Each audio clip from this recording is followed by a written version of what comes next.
There has never been a better time to do a PhD here in 2022, and in today's video I'm going to talk about 3 reasons why you should actually do a PhD if you haven't done already. So without further ado, let's get into the 3 reasons why you should do a PhD in 2022.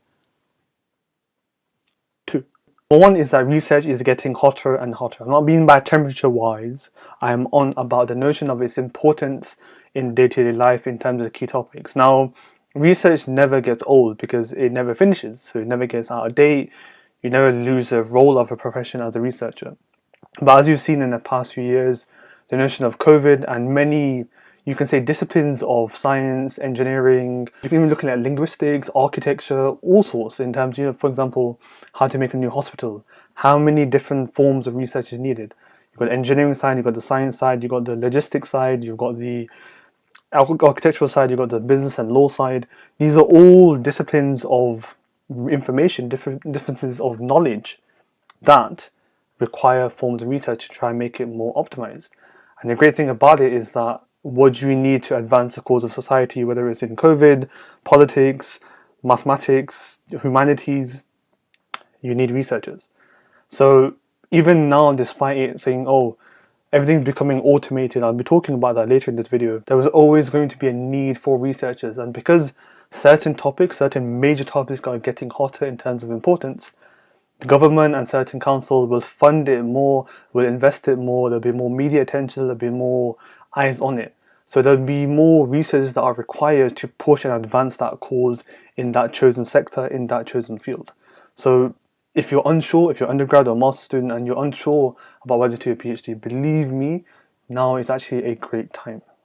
But what about number 2? Gone are the days where you need to be a really expert in one role. As we know now, as you might be familiar, you need to become a multidisciplinary person.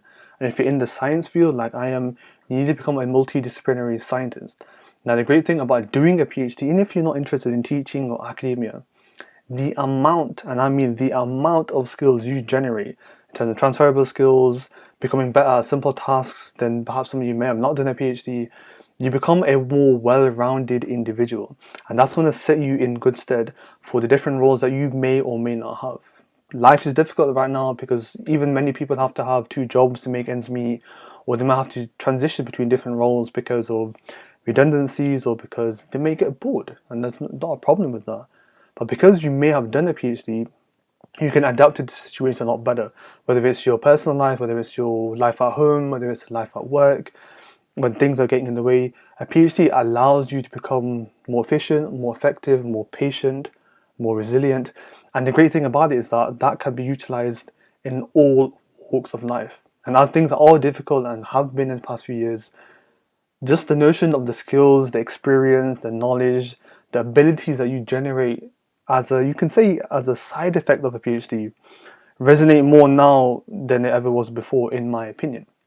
But comment down below if you think so, because I think although this is maybe an abstract point, it's really important to understand the notion of when you go for a job, whatever job it may be, and you need experience in that role, it's also everything else you have. And it's also how you are as a person, it's also how you adapt. Many interview questions are all about how did you encounter this problem and how did you solve it? How did you adapt to this situation? How did you deal with this? All of those you get in abundance in a PhD, and that's something really important to bear in mind. Number 3 is my favorite because it's a notion of more thinkers are needed. Now, I've throughout my time making Instagram posts, as you can see here, making YouTube videos, being kind of a scientific communicator as well as a researcher, I've noticed the notion of sometimes we forget the notion of why we do a PhD. We become more independent thinkers, we become qualified thinkers, for one of a better phrase. We become a certified thinker because we are able to independently think of something, a hypothesis, and follow through with it.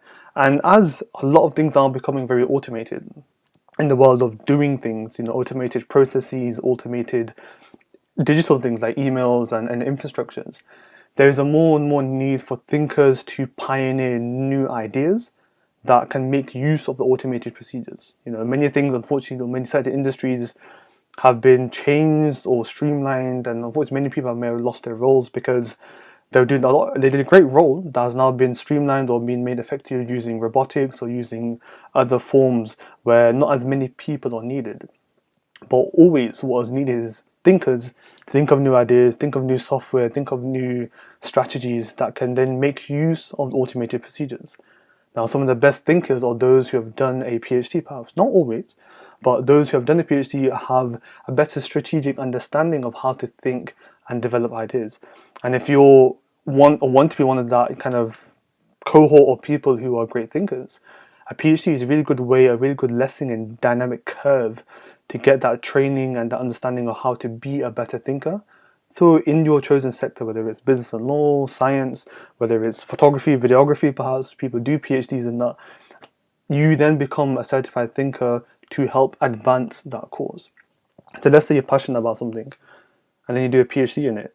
You then have maybe a better armament of knowledge, information, abilities, capabilities to then maybe advance that area a bit more than perhaps if you didn't do a PhD. Not always the case, but something I think is warranted. More thinkers and more people do PhDs, the more thinkers that we can actually get to advance society. But that's my opinion. So those are just some simple and straight off the top reasons that I think are very pertinent right now in the early part of 2022. There are more reasons that I'm going to share and cover in future videos, but for those who are maybe on the fence of doing a PhD, I would advise perhaps going forward because of these reasons. And if you want to have a chat about, if you're still unsure, you can find me on Instagram, aamir.phd. You can email me at aamir@researchtribe.org if you want to have more of a discussion because you may be unsure, and we'd love to help. And again, I'm not going to be saying everybody has to do a PhD. You might be doing it for the wrong reasons, and I maybe advise you to prevent that mistake from occurring. But many of you might actually be in a good streamlined path to do a PhD. I would love to help out. And if you're interested in starting a PhD, I have a video over here on how to start a PhD.